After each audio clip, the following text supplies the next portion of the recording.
rekan-rekan semua. Assalamualaikum warahmatullahi wabarakatuh. Kembali berjumpa dengan saya, Herz Beno Arif dari Forum News Network. Akhirnya ini mosaik yang terjadi di Komisi Pemberantasan Korupsi berkaitan dengan Formula E ini mulai terbentuk nih, bahwa betulkah ada upaya-upaya mentersangkakan Anies, dan kemudian benarkah ada yang menolak di internal KPK. Itu mulai muncul nih karena kemarin ribut-ribut ada satu orang direktur penyidikan direktur penuntutan yang mundur dari kejaksaan, dan kemudian kepala satgas penyelidikan juga yang mundur dari kepolisian. Dan yang terbaru ini ada penjelasan dari Kapolri. Kapolri membenarkan bahwa dia sudah mendapat surat dari ketua KPK, dari Pak Firly ini ketua KPK ya, bukan kepala. Saya suka bingung antara kepala dan ketua, yang merekomendasikan agar Direktur Deputi Penindakan Pak Irjen Pol Karyoto, ini bintang 2, dan kemudian Direktur Penyelidikannya ini Pak Endar, Brigjen Endar Priantono ini ditarik ke Mabes Polri. Katanya sih untuk dipromosikan, tetapi sebenarnya 2 orang ini sebelumnya dilaporkan oleh LSM karena menolak perintah atasan, dan ini kaitannya dengan Formula E. Bagaimana, kita akan diskusikan apa sebenarnya yang sungguh terjadi, dan benarkah bahwa boleh ya seorang anggota kepolisian atau yang lainnya itu menolak perintah atasan ketika memang tidak sesuai dengan faktanya. Saya akan mengajak Anda ngobrol dengan Dr. Hamdani. Biasanya kita ngobrol ini dari sisi, karena beliau ini seorang akuntan dan pernah jadi staf ahli dari Pak Menteri Dalam Negeri, dari sisi itu. Nah, beliau saya ajak ngobrol karena beliau ini ternyata pernah menjadi ketua departemen istilahnya pengendalian Korps Pegawai Negeri gitu. Kalau nggak salah, nanti saya tanyakan jabatan yang benar dari Pak Hamdani. Assalamualaikum Pak Hamdani. Assalamualaikum warahmatullahi wabarakatuh ya, Mas. Ya, ya. Jadi jabatan Anda tadi benar ya, itu apa ya? Ya, jadi saya pernah dari tahun 2015 itu sampai dengan Februari 2022 itu menjabat sebagai ketua bidang pengendalian Korps Pegawai Republik Indonesia atau Dewan Pengurus Nasional ya, Korps Pegawai Indonesia. Dan antara lain kita bicara juga tentang pengendalian itu menyangkut masalah bagaimana kode etik seorang ASN atau ASN atau PNS, dan bagaimana juga perilaku seorang ASN atau PNS. Jadi memang agak menarik nih, karena kenapa demikian? Baik lingkup daripada PNS tentunya memiliki bagaimana kode of conduct terhadap ya. Hal yang sama juga untuk di kepolisian juga memiliki, karena tentunya keduanya tadi, baik yang Mas Arsu sebut tadi, Deputi Penindakan Irjen Pol Karyoto, dan juga berkaitan dengan Direktur Penyelidikan itu Brigjen Endar, itu kan adalah dari kepolisian. Nah, dari kepolisian itu ada pengaturannya dengan peraturan Polri. Ada peraturan Polri nomor 7 tahun 2020 tentang kode etik Polri itu juga. Ini juga suatu hal yang menarik di situ. Yang menariknya itu yang kemudian ditambah lagi dengan apa yang ditetapkan oleh Dewas. Jadi Dewan Pengawas itu telah membuat juga peraturan nomor 1. Nah, jadi peraturan nomor 1 Dewas itu menyangkut masalah kode etik dan perilaku daripada baik Dewas sendiri maupun juga komisionernya maupun juga anggotanya KPK. Apa yang menarik di situ kalau kita baca di bagian menyangkut masalah profesional ya, menyangkut masalah tadi dikatakan bahwa insan KPK itu bekerja sesuai dengan prosedur operasional standar atau SOP. Sesuai dengan SOP. SOP itu adalah aturan main yang ada di KPK. Antara lain yang saya sebutkan pada podcast sebelumnya, Undang-Undang nomor 19 tahun 2019 tentang KPK itu ada SOP yang ditaati oleh semua insan KPK dalam penanganan kasus korupsi. Yang kedua, menolak perintah atasan. Ya. Menolak perintah atasan yang bertentangan dengan SOP dan norma hukum yang berlaku. Oh, itu jelas ada itu. Hal ini kok sama juga dengan yang ada di dalam peraturan Polri itu. Jadi dalam peraturan Polri itu dinyatakan juga menolak perintah atasan yang bertentangan dengan norma hukum itu kan. Dikatakan juga. Nah, jadi kalau kita kembali ke norma hukum ya Mas, di sini jelas bahwa eh, aturan main yang dipakai oleh KPK dalam hal ini Undang-Undang Komisi Pemberantasan Korupsi itu adalah menjadi gambaran bagaimana norma hukum yang berlaku di dalam pelaksanaan tugas KPK. Kemudian juga di dalam pedoman perilaku ini dikatakan menghargai perbedaan pendapat dan terbuka terhadap kritik dan saran membangun. Nah, ini manakala, jadi memang kalau kita baca ya, ini kan dari aduan yang ada, walaupun kita sedikit agak bertanya-tanya juga kenapa ada aduan yang seperti ini. Ini kan tidak dilakukan secara terbuka. Jadi biasanya kalau ada pengaduan Dumas itu menyangkut bukan dalam kaitan dengan mekanisme kerja yang ada di dalam, bukan gelar perkara yang ada di dalam. Ini perilaku atau bagaimana tindakan-tindakan daripada insan KPK di luar ini. Ya. Yang tentunya orang yang mengadukan itu mengetahui. Jadi intinya itu mengetahui. Jadi dia terkena atau dia mengetahui. Tapi bagaimana akan bisa mengetahui? Ya kalau kalau memang dari pengakuan daripada anggota dewan. Ya. Kita ini kan tidak sembarangan nih anggota dewas. Anggota dewas kita ini Pak Mas Ersur itu proses seleksinya itu diatur dengan peraturan pemerintah nomor 4 tahun 2020. Ya. Jadi bagaimana pengangkatan daripada dewan pengawas ini nggak sembarangan, nggak main-mainin. Karena dewan pengawas itu diangkat oleh suatu panitia seleksi. Panitia seleksi itu ditetapkan dengan Kepres. Jadi status panselnya sama dengan status KPK, sama dengan status komisioner KPU, Bawaslu sama tuh. Itu adalah suatu panitia seleksi yang diangkat berdasarkan peraturan presiden. Dan kemudian juga keanggotaannya juga terbagi, ada unsur pemerintah, ada unsur swasta. Jadi ada 9 orang pansel. Inilah yang nantinya dengan segala persyaratan yang ada di dalam PP 4 2020 itu tentunya menghasilkan dewan pengawas yang kredibel ya, yang berintegritas, yang tentunya ini semuanya dihasilkan 2 kali 5 orang. Jadi yang disampaikan ke presiden itu 10 orang, tinggal presiden memilih 5 orang dari 10 orang tadi.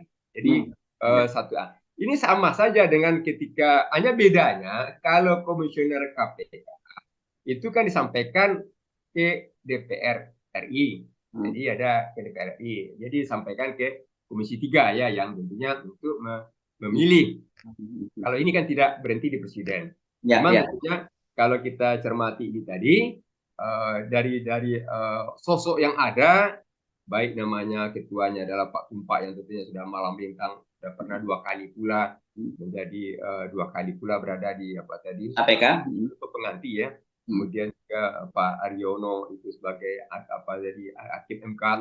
Ibu Albertino juga kita tahu bahwa beliau juga seorang sosok hakim yang bagus. Pak Indrianto Siniwaji itu juga dalam artian komisioner KPK juga pernah pengganti waktu pemerintahan Abraham Samad dengan Pak Bambang WBW. Kemudian juga Pak Sumsudaris, yang kita tidak ragukan lagi bagaimana.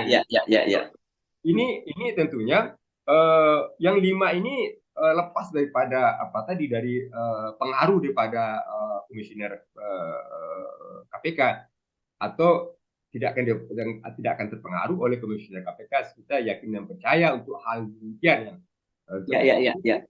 Jadi tentunya kalau kita melihat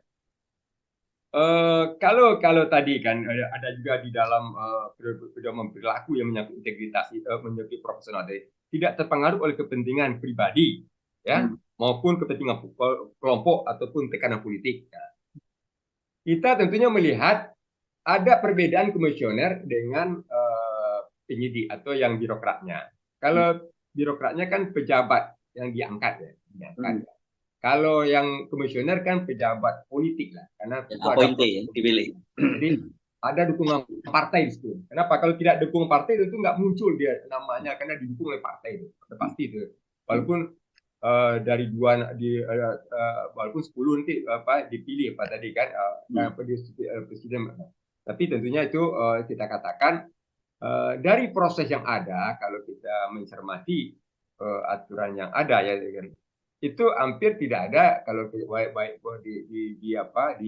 di dalam ASN ataupun di dalam kepolisian itu yang namanya menolak perintah atasan itu yang merupakan delik aduan kode etik, itu nggak pernah. Oh, oke. Kalau Jadi itu saya potong ada, Bapak ya. Saya kalau itu potong Pak Hamdani. Jadi saya potong dulu sebentar Bapak ya. Jadi artinya ini ada beberapa keanehan yang ada satu keanehan dan juga aturannya jelas. Satu keanehan, bagaimana mungkin aduan menolak perintah atasan yang mengadukan orang dari luar, gitu ya? Iya kan Pak. Harusnya yang mengadukan itu kan komisioner sendiri atau Pak Firly sendiri yang melaporkan. Harusnya kan begitu ya, Pak? karena Ya? itu nanti Mas Ersu, kalau ada kita punya bawahan ini, kita menolak perintah, itu langsung kita kasih ke SP dah. Oke. Oh, harusnya tidak Kategori dilaporkan ya ke dilaporkan SP ya, ataupun langsung sudah surat dia perintah ya. pelanggarannya Ya. perintah itu ringan. Di dalam kalau di PNS itu ada namanya Peraturan Pemerintahan Nomor 94 tahun 2001 tentang disiplin pegawai negeri. Kalau ada hal demikian, dia bisa dikenakan peringatan tertulis. Oh, surat peringatan ya. Ada peringatan tulisan. Ada juga nanti tertulis. Baru nanti kategori yang ringan, yang sedang, ada ringan, sedang, dan berat. Jadi itu, jadi tidak ada namanya mekanisme daripada pengaduan-pengaduan. Karena kalau kita mencermati daripada apa, dia kan rapat.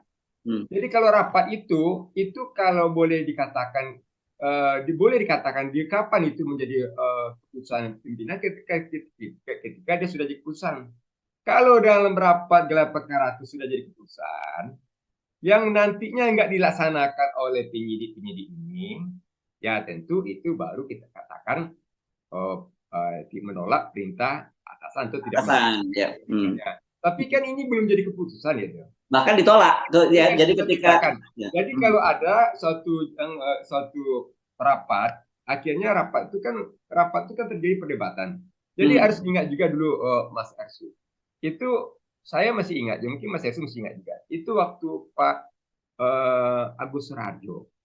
Pak Agus Raharjo itu ketika ditanya tentang ini kan sudah disampaikan oleh Badan Pemeriksa Keuangan tentang hasil LHP audit investigasi kaitan dengan pengadaan tanah yang sumber waras itu. Dan sudah ada di dalam LHP Badan Pemeriksa Keuangan itu kerugian negaranya. Ya, sudah ada kerugian negaranya. Apa jawaban daripada Pak Agus Raharjo waktu itu? Penyidik tidak menemukan adanya perbuatan melawan. Jadi kalau karena demikian kasusnya dinaikkan kepada penyidikan, nggak ditingkatkan, berhenti di penyelidikan aja. Jadi itu sudah ada audit BPK ya, Badan Pemeriksa Keuangan, yang akhirnya KPK mencari pihak lain untuk melakukan semacam verifikasi ya. Tadi menemukan juga kerugian walaupun tidak sebanyak kerugian yang ada di KPK. Artinya poinnya apa di sini, Mas? Komisioner waktu Pak Agus Raharjo itu menyadari juga bahwa itu sepenuhnya diberikan kepada kewenangan daripada penyidik. Nah, kenapa demikian? Kan satu lagi Mas Hersu yang harus diketahui juga. Itu kan tidak hanya berhenti oleh deputi penindakan sama tadi yang satu lagi kalau diadukan dengan deputi penyelidikan Pak Kriyoto atau Pak Endar. Kan dia bekerja secara tim. Ada satgasnya. Jadi ada timnya. Kan bisa kita mengatakan, oh kalau itu terjadi apa perbuatan kedua orang, kan tidak. Dia kan pekerjaan tim. Nah, pimpinannya apa tadi. Jadi kalau dikatakan menolak daripada pimpinan itu, sebetulnya kata-kata yang beli pas itu dalam gelar perkara. Ini kan gelar perkara sudah 8 kali kalau kita cermati pemberitaan yang ada di koran Tempo. Di dalam gelar perkara itu bahwa komisioner KPK ini kan terbelah. Komisioner KPK itu terbelah antara yang kalau dalam bahasa koran Tempo tadi katakanlah 3 orang ada pendapat yang sama, kemudian 2 orang yang berbeda. Tetapi kalau pendapat yang sama dikatakan itu Pak Firly, Pak Alek Mawata sama Pak Yeni Tana.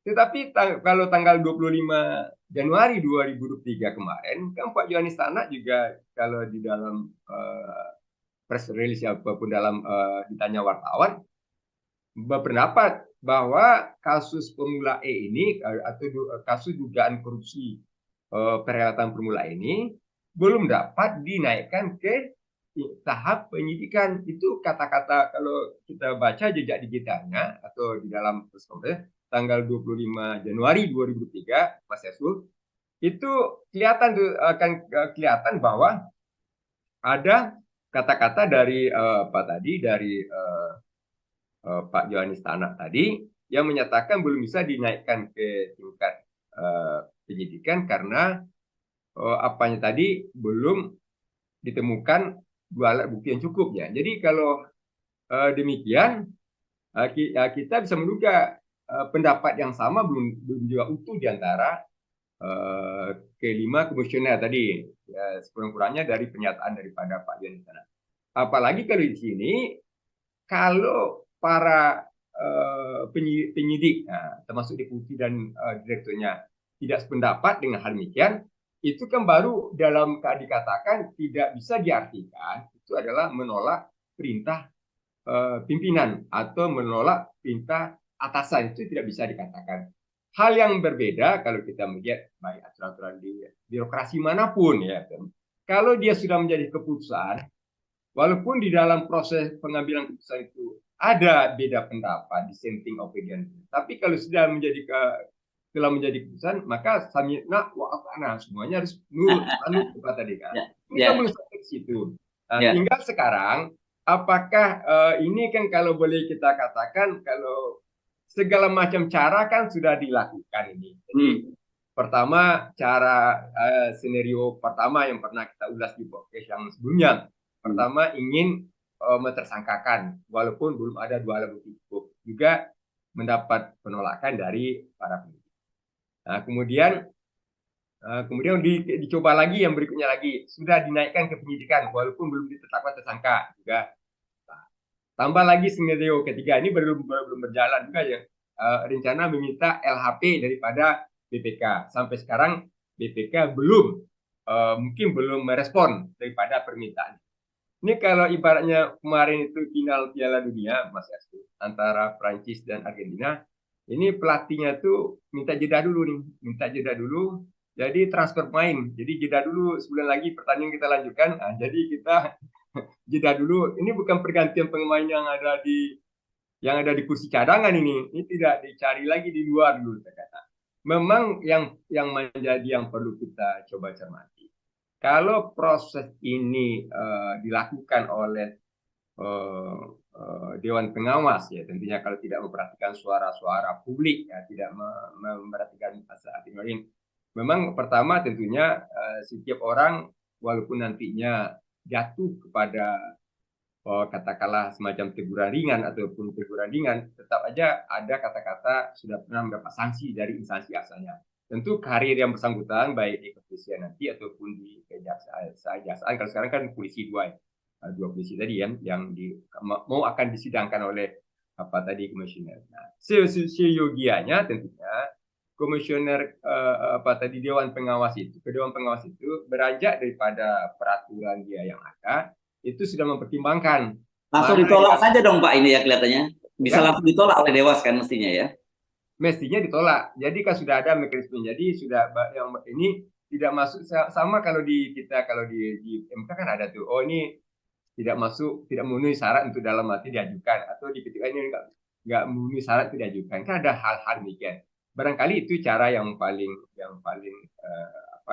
elok lah gitu kan Atau untuk gini Pak Hamdani, jangan-jangan karena Pak Firly tahu bahwa tidak ada yang dilanggar oleh kedua personil dari kepolisian ini, Pak Brigjen Karyoto dan Irjen Karyoto dan Brigjen Endar tadi, ya lebih baik kemudian Pak Firly langsung kembalikan saja ke Polri dan minta personil baru yang mungkin bisa dianggap kerjasama gitu, jangan-jangan. ya. Jadi kan ini yang menjadi apakah? Jadi kalau yang jadi begini. Kalau jabatan-jabatan yang ada dipilih oleh DPR ini, yang ada apa ini Mas Yasu, ini pertama yang harus kita jaga betul. Lembaga-lembaga seperti ini independensinya itu kita letakkan tidak di komisioner, Pak Mas Yasu. Coba independensi ke sana. Kenapa demikian? Kalau yang komisioner tentu sedikit banyaknya muatan politiknya ada, beban politiknya pasti ada. Jadi yang kita berharap itu justru berada di tangan-tangan yang tadi, yang para deputinya, para direkturnya, yang notabene bukan pejabat politik, artinya yang bukan melalui proses pemilihan di DPR. Itu yang harus bebas dari kepentingan politik. Jangan kalau itu orang yang seperti itu ada dari kepentingan politik ada, itu hancur lembaganya, kredibilitasnya, integritasnya, dan juga Ya, ya, ya, ya. apa tadi. Kenapa kita katakan demikian?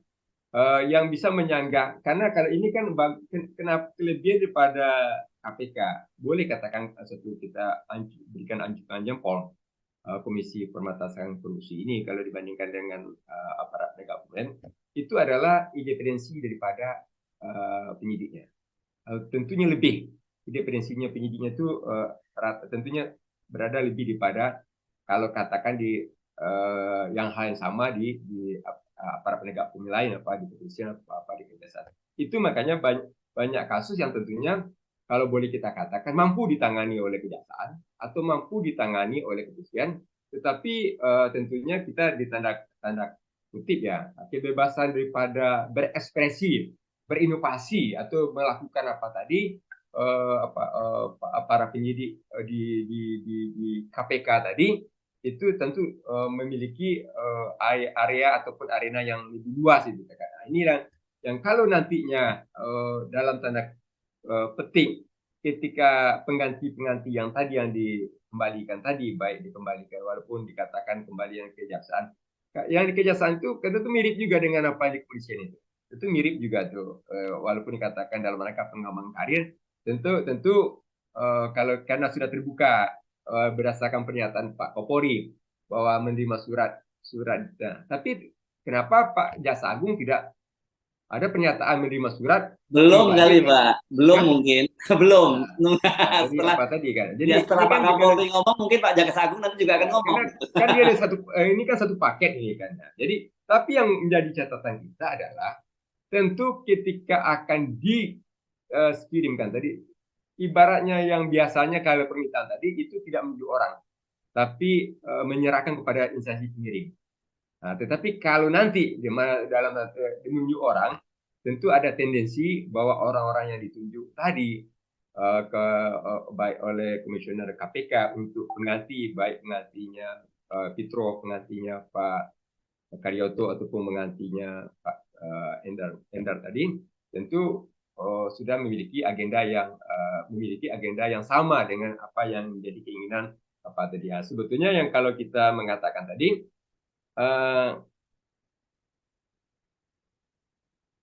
penanganan seperti inilah yang menjadi kenapa masyarakat yang kalau kemarin tadi katakan Pak Pudi tadi Pak Pudi katakan ini pertama walaupun pernyataan daripada Pak Mahfud tadi itu agak blunder juga. Kenapa blunder? Dikatakan ini Anies ini mau dipanggil ini sudah heboh.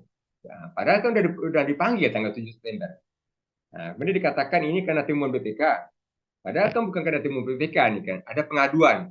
Pengaduan di siapa? Kita nggak tahu juga apakah pengaduan terhadap dua orang yang dia patuh itu direkayasa oleh pihak-pihak tertentu atau murni pengaduan. Nah, kalau pengaduan ke pertanyaannya tadi di luar gelar perkara itu siapa yang tahu problem itu? Siapa yang tahu masalah itu?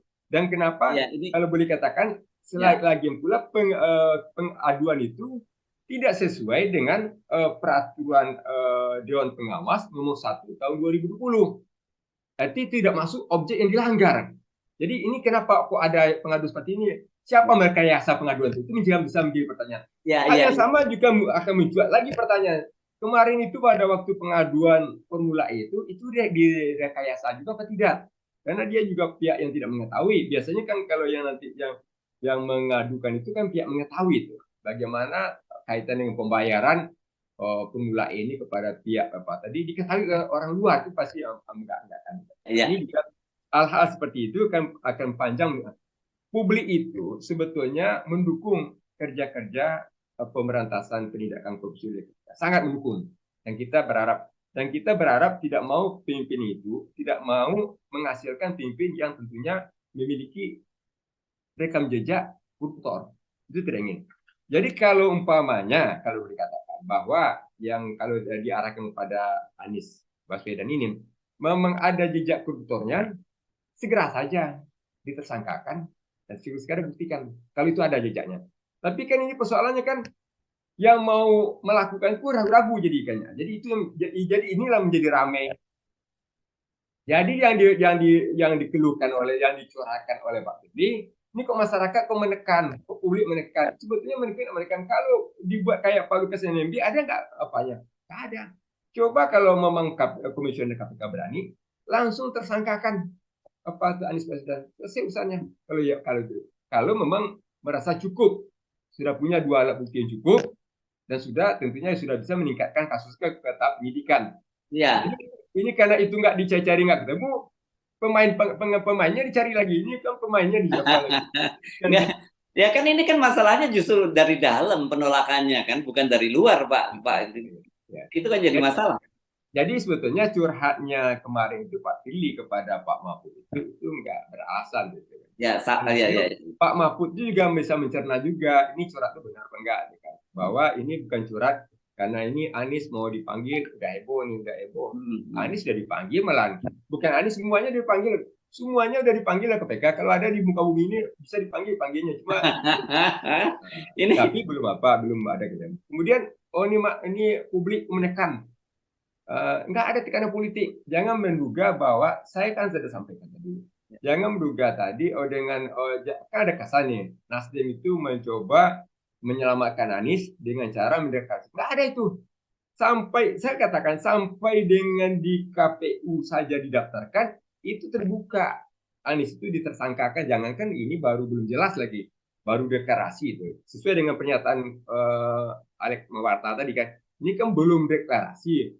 Belum tentu juga pada saatnya nanti Anies didaftarkan ke itu pun masih terbuka peluang untuk ditersangkakan oleh KPK.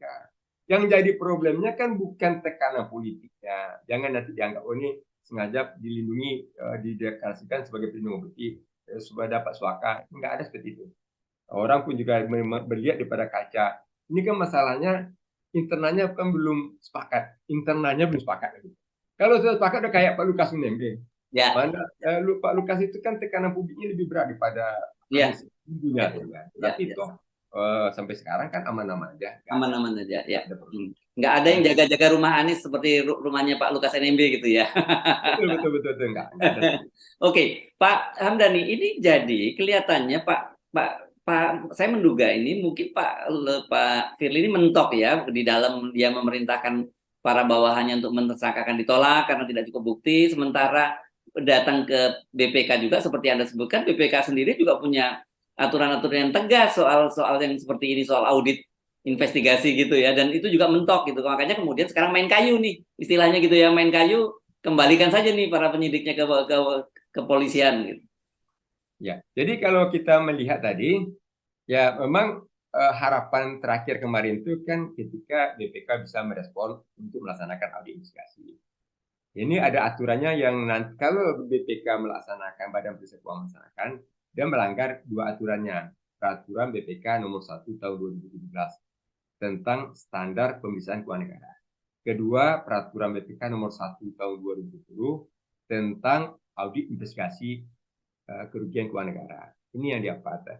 Saya yakin dan percaya tentu anggota pimpinan pun juga dengan anggota BPK tentu tidak mau gegabah. Apalagi juga punya pengalaman ya dengan waktu kasus Sumber Waras tadi kan, di mana sudah di KPK minta untuk lakukan audit investigasi, yang malahan KPK sendiri yang mempersoalkan audit investigasi dilakukan yang menentang ataupun menolak. Jadi kan menyatakan audit investigasinya gimana lah gitu kan. Jadi itu udah punya pengalaman seperti itu, Badan Pemeriksa Keuangan sudah punya pengalaman seperti itu. Jadi sudah capek-capek melakukan audit investigasi, ternyata mendapat penolakan juga dari KPK ataupun tidak menerima, tidak sepakat dengan audit investigasi yang dilakukan oleh Badan Pemeriksa Keuangan. Nah, untuk hal seperti ini saya yakin percaya, apalagi Badan Pemeriksa Keuangan itu juga mencermati belum ada kesepakatan di dalam internal BPK itu tadi,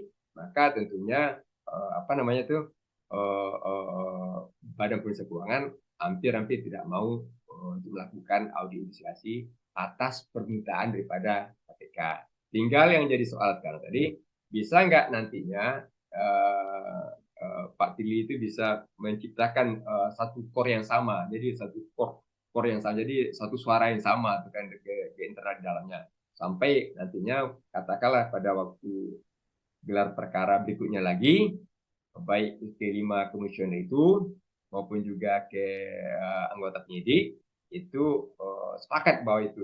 Tapi untuk hal seperti ini, saya dari awal mengatakan ini kan kita memiliki dewas yang integritas, dia bisa membatalkan itu. Jadi setiap proses itu bisa dibatalkan oleh bisa dibatalkan ya. Kalau itu mungkin masyarakat bisa mengadu ya, karena tahu ya, bisa mengadu. Ya. Jadi si dewas tadi pun juga kan, karena dia diizinkan ketika dia melakukan penyitaan diizin kepada dewas, kalau penyadapan pun dia izin kepada dewas, penggeledahan pun juga izin kepada dewas. Nanti setiap tahapan itu ada izin kepada dewas. Jadi kalau memang ternyata akhirnya persekongkolan itu secara sempurna, baik ke-5 komisioner itu maupun juga antara komisioner dengan penyidik, dan sampai nanti ujung-ujungnya menetapkan sebagai tersangka, tentu sudah merupakan bagian tugas daripada Dewan Pengawas menyelesaikan itu.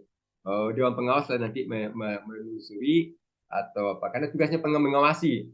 Mengawasi apa? Apakah proses penetapan nantinya apakah menaikkan kepada penyidikan atau penempatan tersangkanya Anies ini sudah sesuai nggak aturan yang berlaku di KPK atau SOP KPK. Jadi kita nggak meragukan lagi, karena orang-orang itu tidak saja dia punya integritas tinggi, ini para dewan, tapi dia kredibel. Kredibel itu adalah para yang pernah juga di sana, dan juga ada mantan hakim ya. Kemudian juga 2 orang mantan dari komisioner KPK. Mereka sangat paham tadi itu apa. Ya, kita coba melihat dulu dengan tes case-nya. Tes case-nya terhadap duanya gimana? Bagaimana sikap itu akan menentukan bagaimana sikap KPK terhadap tindakan-tindakan yang dilakukan oleh komisioner. Apakah nantinya memang satu bahasa, jadi satu barisan? Nah, itu kita walau-walau disawab kalau hal itu. Oke, kan tapi saya kira masih ada handicap, Pak. Kan kemarin yang menolak itu bukan hanya penyidik, tapi juga pimpinan komisioner yang lain juga, kan begitu ya. Kan terpecah juga suara komisioner. Kalau tadi yang menolak itu para penyidik, kayak deputi penindakan, direktur penyidikan, bisa dikembalikan ke ada yang kejaksaan, ada yang ke kepolisian. Kalau komisioner kan nggak bisa dipecat oleh Pak Firly. Ya, betul. Dan itu kan mereka kan punya satu suara. Jadi kalau agak beda KPK dengan dengan yang sidang-sidang di pengadilan ya. Kalau di hakim-hakim MK ataupun hakim itu kan ada modelnya dissenting opinion. Kalau ini tidak boleh ya. Kalau di KPK harus satu suara ya. Satu suara dia, satu bulan. Oh, jadi memang agak masih berat ini prosesnya ya, Pak ya. Jadi tidak dissenting opinion di polanya. Oke, baik. Terima kasih Dr. Ramani atas kesempatan ini. Assalamualaikum warahmatullahi wabarakatuh.